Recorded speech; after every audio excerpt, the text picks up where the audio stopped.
Ethan, what's up, man? Thanks for coming on today. Thanks for having me, man. My pleasure. Where are you located right now? Based in LA. Oh, cool. I didn't know that. Yeah. Yeah, it's Very sweet. cool. After college, just came here because I graduated during COVID, so home base was always LA. Otherwise, I would have stayed in Miami. Gotcha. Are you from LA? Yeah. Okay, that makes a lot of sense. And you started right after college, you went with Podplug, right? Yep.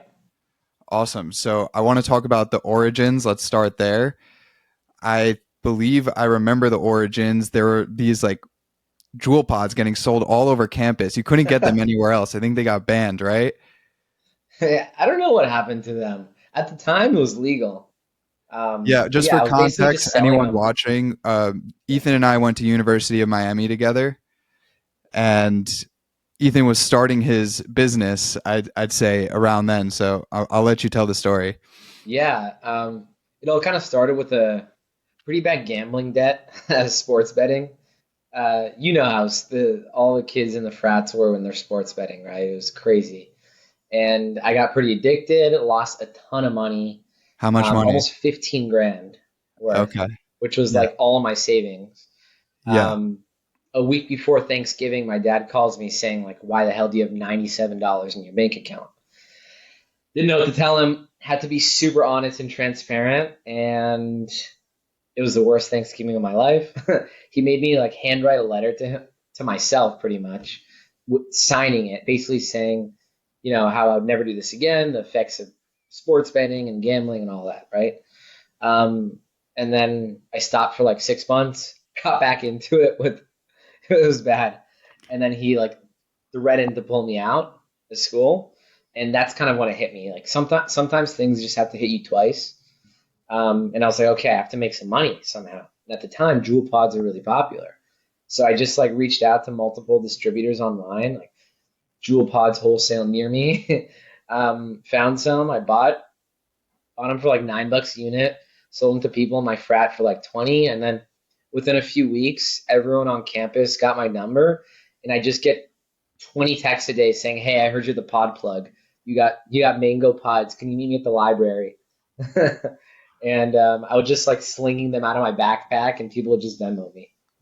Dude, that's so funny. I feel like there were so many like just jewel pods getting tossed around campus. I had a feeling it was you, but I don't like remember it that well. But yeah, who was your initial supplier? I don't even remember. I found this guy on eBay. He didn't even require like eBay. a permit or like tax ID or anything. That's crazy. That's So, funny. where was he based? Um, he was based in New York City. Interesting. He just Okay, shipped and them to me, and how many then were you buying? I was buying like maybe like 200 units at a time. So it was Two. almost like a close to like a 2K order every time. And then that 2K order turned into like 4,500 after sales and then just kept going. And then I recruited like 12 of my really good friends in different universities like Tulane, USC, UCLA, Penn, NYU to be my salespeople. So I basically shipped them all the inventory Uh-huh. and then they would sell to their friends and people in their fraternity sororities, and I was giving them 50% profit. So if I was buying for $9 a unit, I told them like, minimum sales price is 20. Some of my friends were selling for like 25, 26, like 25 at USC, $16 profit margin, $8 each. Yeah, that makes sense. So that Unreal. was basically like an amazing arbitrage opportunity. So you went from 15 grand to broke to how much money were you making in college? Oh my God, it was crazy. At one point, I was making about $750 a day in profit. That's It insane for was someone in crazy. college. It was Wow. crazy. Okay, and then so this actually was your catalyst to starting a vending business, right? Mhm. Because the first vending machine was at Sig Chi, Miami, right? Yeah, exactly. So how did that happen? Um, I basically said like, okay, I got to make this like a little more legal somehow. How can I do it? And I thought, okay, let's automate it, right? So I thought, okay, vending machines sound interesting. Doesn't seem that complicated. Hmm. Called maybe 15, 20 different suppliers.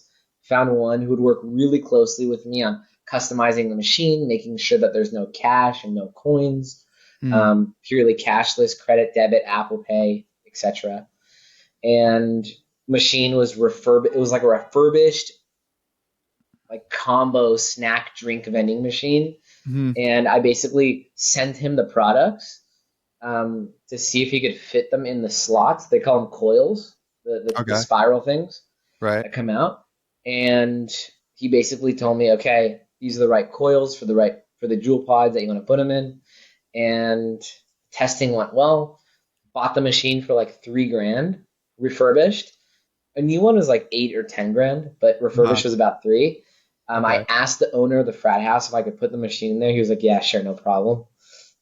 Super cool about it. Shipped it there, and in its first month, the machine generated 4 grand in revenue. Crushed it. It was operating for about 2 or 3 months, and then the last day of school, senior send off, Hmm. I see a video. I get a video on like Snapchat and Instagram. I see this video with like 3 million views on Instagram. And it's just someone with a chair shattering the glass of the vending machine. And everyone, like dog, animals, just Oh stealing my God, all the they took products. it. They're like free pods, free pods. Crazy. I still have the video. I got to send it I to you. think I saw it on your recent YouTube Yeah, video. yeah, yeah, exactly. Crazy. So you weren't in college anymore when that So happened. I was a Uh, junior, but I was actually I had just left to study abroad, so that's why I saw Okay. it Okay. online. So one of my best friends was restocking the vending machine for me, and then I saw the video. I'm like, oh god. The guy paid me back, fortunately, but honestly, it taught me two things. One, you Uh-huh. gotta have shatterproof glass on these things. um, and number two, it went viral to the point where I got 108 DMs Uh-huh. from people saying this ID is genius. How can I bring this to my fraternity or my local college bars and clubs? And then I thought, okay, you know what? I have a business under me, and I got 10 new locations just from that. That's crazy. What seems like a huge like mistake or like something that's bad ended up being a great thing for you. A blessing in disguise. Exactly. So you said that you got the machine because you wanted to make it a little more legit, but like what about getting a machine made it more legit? Just having a more of a business and an automated way of doing it. I mean, obviously, I wasn't paying taxes when I was selling them by hand, Right. right? With the vending machine, I actually got, I started my LLC, Florida LLC. I was in Miami. I got like a local sales and use tax license with Miami-Dade County, and I Hmm. was paying a monthly sales tax remittance. So everything I was doing was legal. Like I was selling to people who were 18 and above, and at the time, jewel pods were 18 and above. Now it's 21. But at the time, everything I was doing was legal. That's awesome, man. And it seems like you've come a long way. Look at the machines in the background there. Yeah, they're smart machines now. So sick. So we So got these how smart do you go machines. from like that regular machine to designing these? And the whole purpose was a lot of the bars that we'd want to put our machines in or nightclubs, Hmm. they were down. They always wanted the machines, but they'd always tell us, hey, we don't have space. We just don't have space. Like the size of that big Wow. clunky machine we had at the beginning was the size of a table. They can just sell a table, right? Hmm. So I thought, okay, what if I just made it wall mounted, right? Hmm. Every bar has wall space for the most part, Brilliant. right?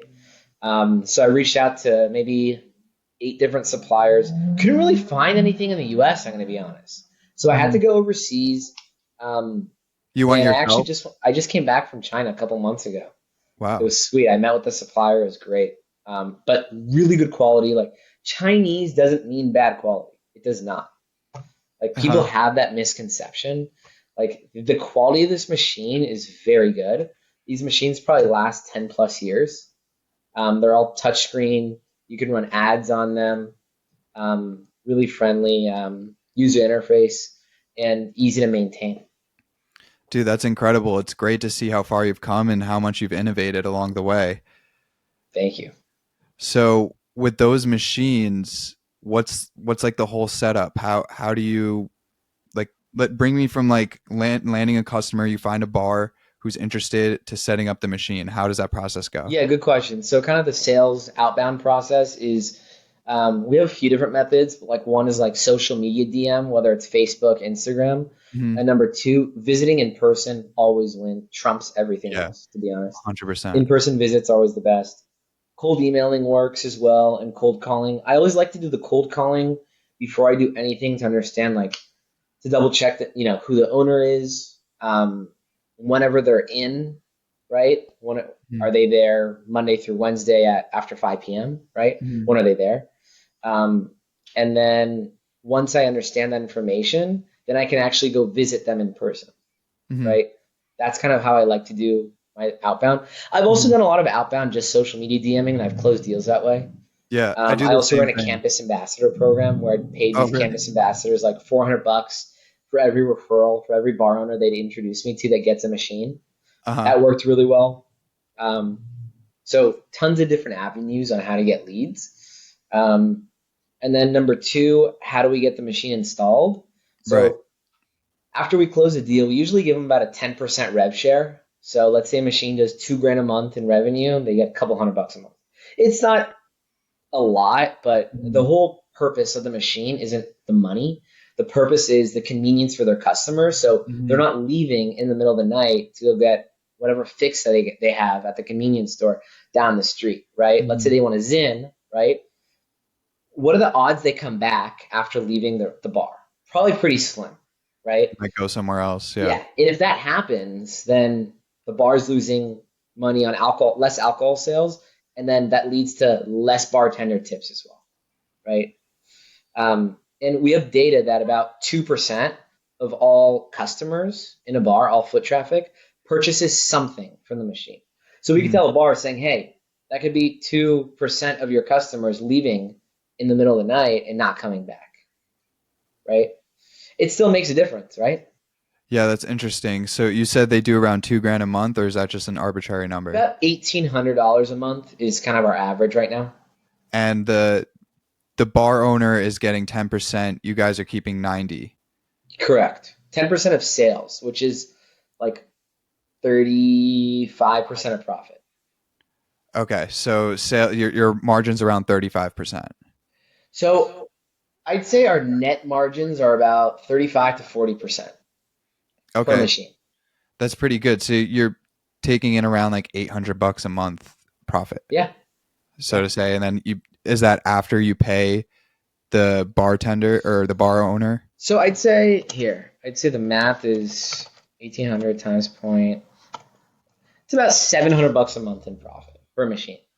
So if each machine costs us like 5 grand, Hmm. we're making our money back in about 7 months. Okay, interesting. Yeah, So is that around the cost of a machine?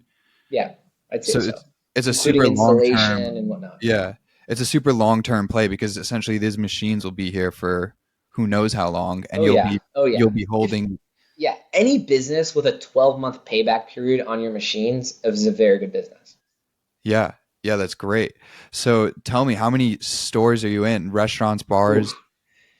Mostly bars and clubs. At one point, we had like 130 locations, and then we downsized because it was kind of an operational nightmare operating in like 31 different cities, Hmm. right? So in hindsight, I'd rather operate like 30 machines in one city than operate 100 machines in 30 cities. Hmm. It's just a nightmare when it comes to Yeah. ops. Like you need to train someone on how to restock the machine, calculating inventory, tracking inventory, Hmm. shipping to them. It's just such a headache. Such a headache. So we downsized and we moved everything. We got about like 75, 80 locations now in Dallas, Fort Worth, Texas, and then we have Oxford, Mississippi, home to Ole Miss, and then we have Jackson, Mississippi. So we got four Hmm. markets right now, Just those corporate four. owned markets. I'm surprised you're not living there. I thought you would I know actually I live in should be Texas honestly in because I figured Dallas. your business I was should in be. Texas.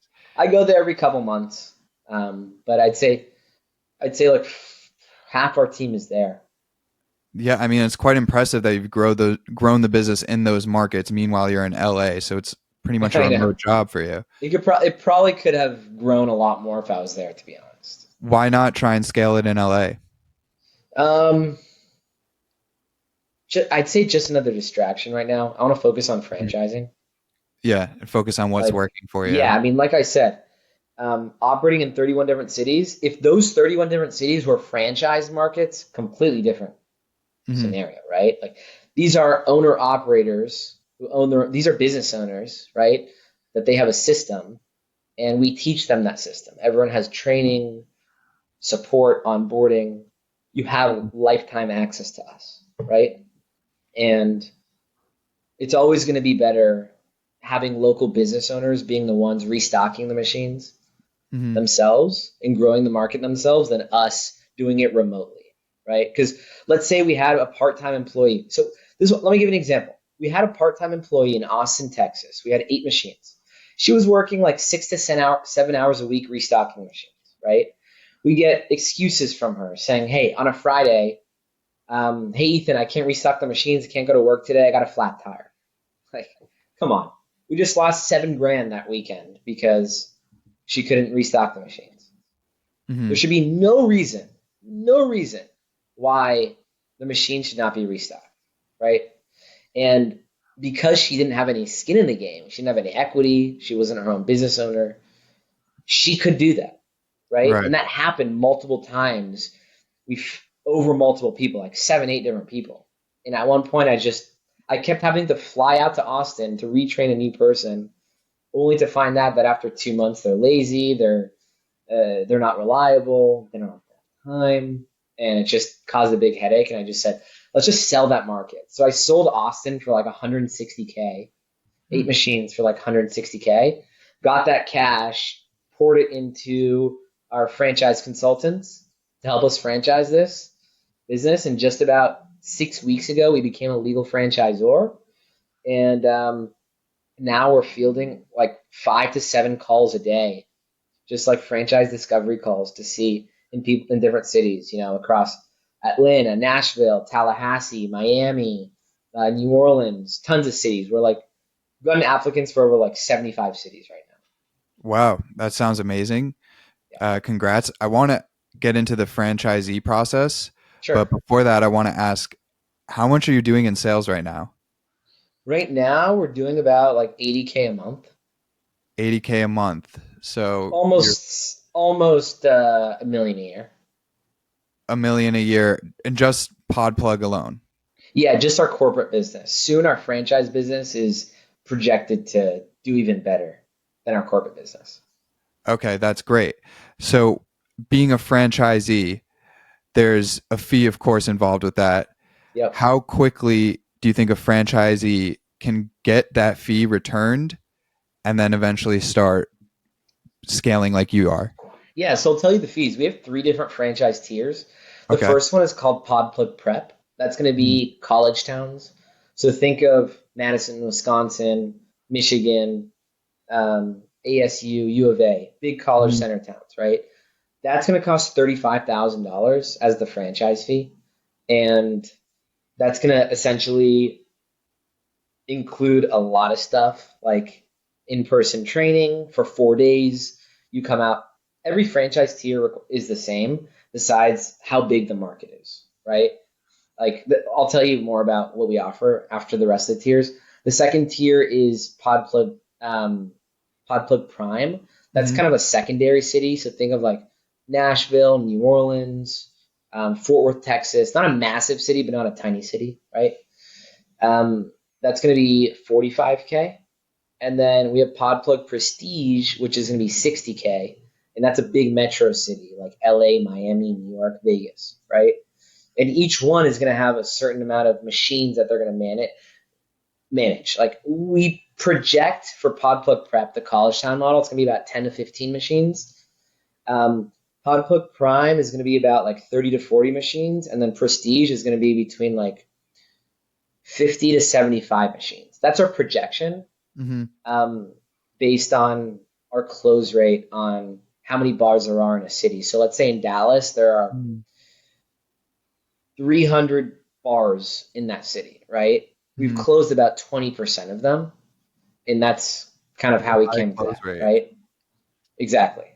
We don't want to close every single one, right? You want to get the ones that actually get good traffic. They have a good demographic between age 21 to 35. Mhm. You don't want to go after a biker bar that's flooded with 60-year-old smokers, Yeah. right? I mean, why not put cigarettes in there? Yeah, you can. We actually do that in Mississippi because they Uh-huh. ask for it, and they Yeah, yeah. do really well, really well. We put lighters and cigs. Yeah, that makes sense. Adapt to the market, right? Biker bar. Exactly. Very cool. So you said on average they do around 2K, but you mentioned one in Austin, Texas doing around like 7K. You miss out 7K in a weekend. Is like, So yeah, I mean, like honestly, our craziest location was a location in Austin, Texas, doing between 15 and 16K per month. One machine. that's sick. Crazy. Yeah. Crazy. Yeah. Awesome. So you're growing this team. Seems like you have some people on board. Tell me about Yeah. that process. Yeah, we're a team of 16 people. Right now, it's me as like the visionary founder CEO. Hmm. Just about a couple months ago, I hired our first chief operating officer, Hmm. which I'm really excited about. He's based in Dallas. We have our director of franchise training. He's also based in the Dallas Fort Worth area. Um, we have a head of business development. He's based in San Diego. He's doing all the franchise sales with me. I'm not an ops guy, so I don't like operations. I'm not really that good at it, and it just doesn't excite me. Sales Hmm. and growth excites me, so I'm focusing a lot on like the franchise lead gen and sales process. And then we have marketing team. We have a Hmm. marketing manager. We have an art director. We have a social media manager. We have a copywriter. Hmm. Um, and then we have some offshore team in the Philippines who's doing, technical support operations. I have an executive assistant. I have a company admin. We have a procurement specialist. And then we just hired an intern to actually help me and Raphael, who leads our business development team for franchise sales. So whenever a lead comes in, um, you know, Maddie, who is our appointment setter, basically, within 5 to 10 minutes of that lead coming in, she has to call them to book them to do a 15-minute discovery call with me or Raphael. Cool. Very cool. Very exciting that you're growing the team. Do you pay these people all salaries or is it like a mix of Yeah, like yeah. Everyone is salary. Some roles are salary plus bonuses as well. very cool? So tell me about supplier relationships because that must be important when it comes. I know you had your Mhm. first one. It's not the same guy in New York City from college, right? No, definitely not. We Yeah. don't even So, sell those products anymore. Now we sell tons of other products uh-huh. like Zyns, hangover prevention drinks, condoms, tampons, portable like mini power banks to charge your phone that are already pre-charged. We have mystery bags. We have disposable cameras. We have like 50 different products now. We've turned into like a nightlife vending machine company. Where do you That's what I store call these it. products? We have a warehouse in Dallas, Fort Worth area, and that's essentially like where our HQ and distribution center is. We have machines and we have products. How do you gauge so you're not buying too much inventory?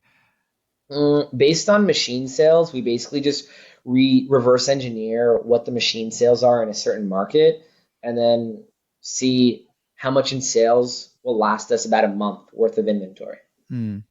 and then we order accordingly.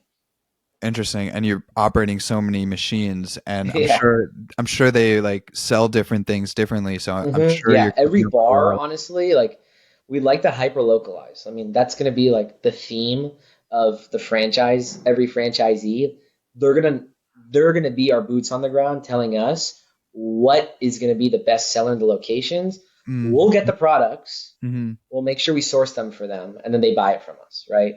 We Mm-hmm. have like our default standard.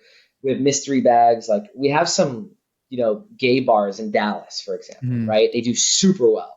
We have these like LGBTQ mystery bags for them, and they have furry handcuffs. Uh, they have these blindfolds that say "Be naughty" on them. Funny stuff, right? We sell them for like $12 a unit. Costs us like $2, $3. Great margins, over 80%, and they're selling super well, right? So hyper localization of the mystery bags is going to be a really important theme. Like selling Pokemon cards, like Pokemon's back right now, they're trendy. Like Mm-hmm. basketball cards. Let's say we're in a sports bar. Let's sell basketball cards, trading cards, right? Mm-hmm. People love the mystery of what's in a pack, right? Very cool. What's maintaining these things like? Super easy. You restock every 7 to 14 days. Mm-hmm. Um, And that's it, honestly. Like everything is tracked on a cloud software, so you have real-time inventory tracking. There's Uh-huh. also a mobile app where you can track all the inventory, so it's pretty sweet. So if I'm a franchisee, I'm responsible for keeping track of the inventory, right? Yeah, How often, every week or so, I would have to refill a, yeah. It takes about 15 to 20 minutes to restock each machine, so pretty and quick. and it happens like once a week or so. I like to go once a week, even if the Mhm. machine is like relatively full, just to pop in, say what's up to the location. It's about account management as well. Very cool. Awesome. I feel like I covered a lot of the questions regarding the business. It seems really like a great opportunity for people to look into. What's a day in the life for you running this business? Yeah, good question. Wake up at around 8 a.m. I'm kind of a night owl, so I sleep around like 1 or 2. Hmm. Wake up at around 8, eat breakfast, read the Wall Street Journal a little bit, and then I go to the office. I bike to the office, actually, as you can see. Um, and right now, it's a lot of franchise sales calls, discovery calls. Hmm. Um, I'm not a big meetings guy. Every department has their own meetings. So right now, since I'm still leading the sales department and our, leadership team, I lead 2 meetings a week. So essentially, I have 2 internal meetings every single week. I generally think, I mean, those are basically to keep a pulse on the business and on each department. Everyone has their own metrics to track. Everyone has their own, we call it a scorecard. Hmm. Everyone has their own scorecard, right? So let's say the sales team, for example, right, um, have 20 franchise discovery calls, right? Cold call 50 bars in Dallas, right? Like those are scorecard metrics, and they got to type in how many they hit every single week, right? Hmm. And then every department also has rocks, which are basically quarterly goals, Hmm. right? So let's say one of my quarterly goals is to bring on our first franchisee. That's a Hmm. rock. Another quarterly goal could be hire a procurement manager. That's a rock, Hmm. right? Um, and so we have a really nice company operating system that I like to make sure that we're on track. I have a nice Hmm. dashboard. We use ClickUp as our task and project management tool. We put all our systems and processes in there. So a lot of it's checking in with the team, making sure everything's on track, franchise sales calls, some admin stuff, raising capital. I'm raising capital right now. Hmm. And just right now, optimizing our sales funnel. Really, really important because we constantly get objections every day, Hmm. and making sure that we can address those objections is going to be really important when it comes to our sales script, email scripts, SMS scripts. Very cool. You mentioned you're not an operations guy. Did your COO help you put all that together? Seems like you're on point. I Like put it you, all together. It wasn't that fun, but now he basically has to make sure that he maintains it and keeps everyone accountable. well done. I like how you're like on a daily basis keeping track of what other people are doing and have the quarterly metrics. Yep. Definitely the way to keep things going. So, do you ever think about other lines of business, or is this your sole focus? You feel like you're going to take this Yeah, to good the top? question. I do. I do. I used to think about it more, but it's something called shiny object syndrome. I'm sure you've heard of it. Yeah, It's what every founder I feel it has. all the time. Exactly. Like I always have new ideas, right? Right. But the problem with that is you lose focus, right? I'll give you an Mhm. example. I was running about 8 months ago, 10 months ago. I came with the idea of like helping people on how to start a vending machine company from scratch, right? So I'm not sure if you're familiar with School, like what a school community is, SKOOL. No, tell me, It's what is owned it? by Alex Formosi. It's basically just a platform where you can basically create courses, charge monthly memberships, Okay. schedule weekly live calls, blah, blah, blah, right? So I Okay. created this school community called Vending Machine Launchpad Hmm. with my business partner at the time in that venture. He's a big vending machine influencer. His name is Jaime Ibanez. He's got like over 500K YouTube subs. And basically, the goal was to teach people how to start a vending machine business as a side hustle in 60 days, right? Hmm.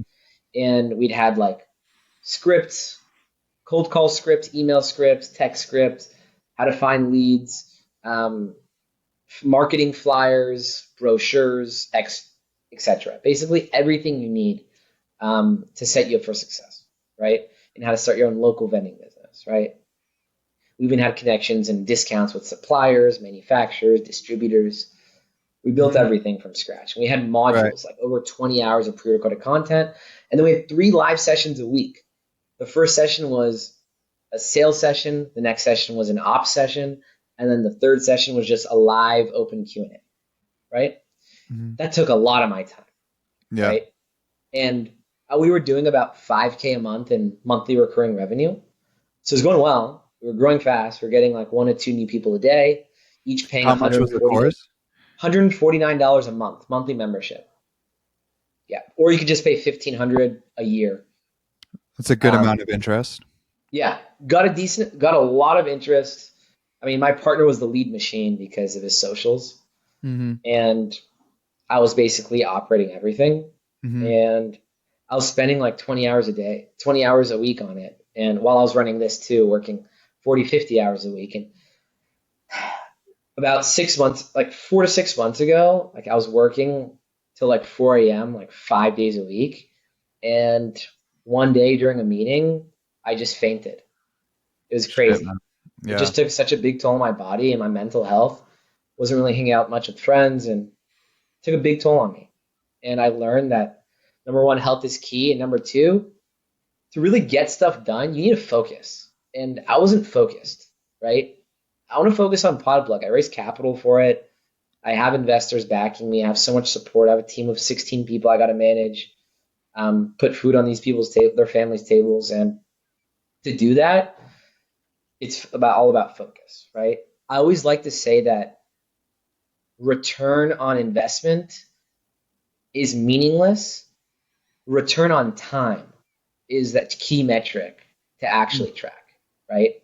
Because my return on time was horrendous, right? I was stretched so thin.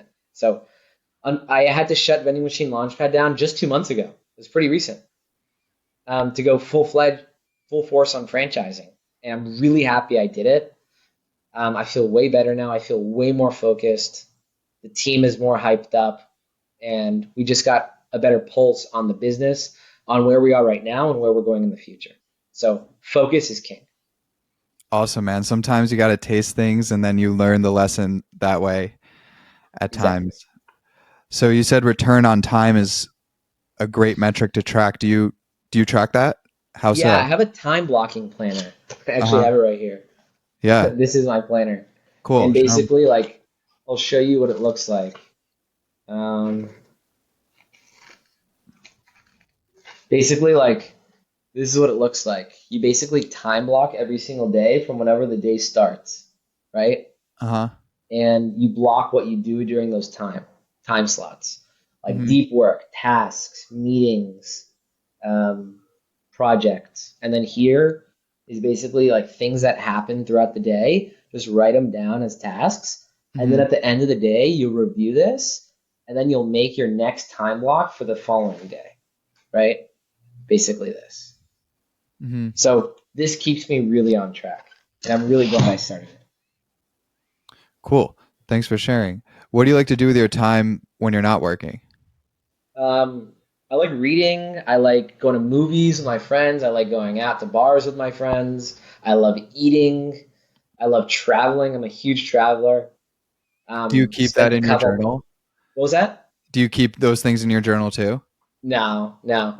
This time blocking planner is just to schedule my day to day. Gotcha. Yeah. Gotcha. Cool. So I have a few more questions before we wrap up. I love the focus. Where do you take this and what would you do if you knew you couldn't fail? The goal is in the next 4 to 5 years get acquired for a lot of money. 9 figures is the goal. I love that.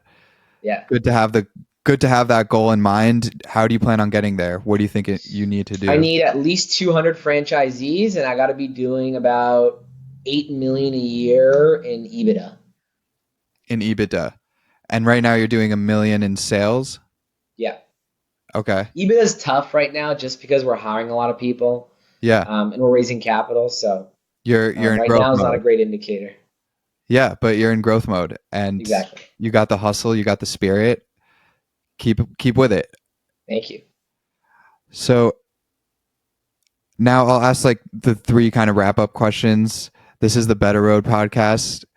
What's one thing that makes your life better? One thing that makes my life better. It's a really good question. Is it about work or personal?